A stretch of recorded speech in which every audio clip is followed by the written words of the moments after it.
आग नहीं जलेगी, आपने गटागट पानी पी लिया तो वही खाना सड़ेगा और सड़ने के बाद उसमें से जहर बनेंगे।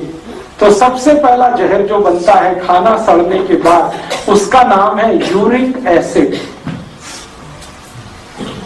कई बार आप डॉक्टर के पास जाते हैं ना, आप कहते हैं मुझे ये तकलीफ, मुझे वो तकलीफ, तो डॉक्टर तुरंत डायग्नोसिस करके कहता आपको यूरिक एसिड बन रहा है।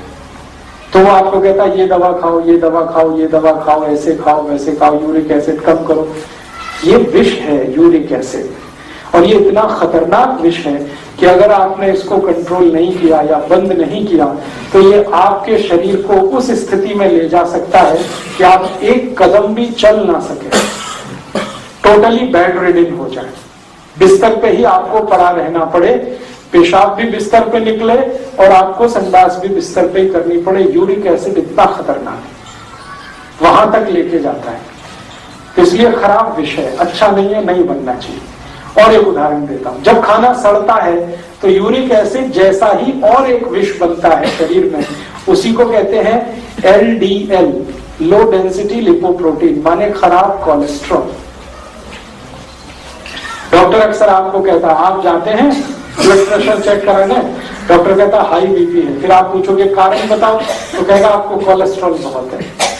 तो कोलेस्ट्रॉल कौन सा बहुत है? आप और ज्यादा डीप पूछेंगे तो कहेगा LDL बहुत है, लो डेंसिटी लिपोप्रोटीन। और इससे भी ज्यादा खराब और एक विष है, वो है VLDL, very low density lipoprotein. ये भी कोलेस्ट्रॉल जैसा ही विष है। अगर VLDL बहुत बढ़ गया तो भगवान भी नहीं बचा सकता।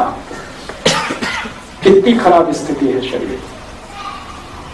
और एक उदाहरण देता हूं, खाना जब सड़ता है पेट में तो इसी में से कुछ और भी जहर बनते हैं। उन जहर के कुछ नाम हैं, अंग्रेजी में हम कहते हैं ट्राइग्लिसराइड्स।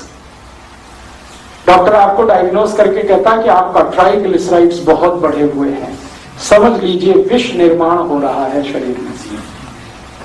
तो कोई यूरिक एसिड के नाम से कहे, कोई कोलेस्ट्रॉल के नाम से कहे, कोई LDL के नाम से, VLDL के नाम से कहे, या ट्राइग्लिसराइड, समझ लीजिए ये सब विष हैं। और ऐसे विष 103 हैं, मैंने आपको 4-5 नाम लिए। ये सारे विष तब बनते हैं जब खाना नहीं पचता, खाना सड़ता है। मतलब समझ लीजिए किसी का कोलेस्ट्रॉल बढ़ा हुआ है तो एक ही मिनट में ध्यान आना चाहिए खाना पच नहीं रहा है। कोई कहता है मेरा ट्राइग्लिसराइड्स बहुत बढ़े हुए हैं, तो एक ही मिनट में डायग्नोस कर लीजिए आपके खाना पच नहीं रहा है। कोई कहता है यूरिक एसिड बढ़ा हुआ, तो एक ही मिनट आपको लगना चाहिए ये समझने में खाना पच नहीं रहा, क्योंकि खाने के पचने पर इनमें से कुछ नहीं बनता। खाने के पचने पर बनता है मांस, मज्जा, रक्त, धीरे, मल, मूत्र, अस्थि, मेद, ये सब पचने पे बनता है। नहीं पचने पर क्या बनता है? Uric acid, triglyceride, cholesterol, LDL, VLDL, ये सब बनते हैं। और यही आपको रोगों का कारण बना देते हैं, माने आपके शरीर को रोगों का घर बना देते हैं। तो हमें ध्यान किस बात पर देना है?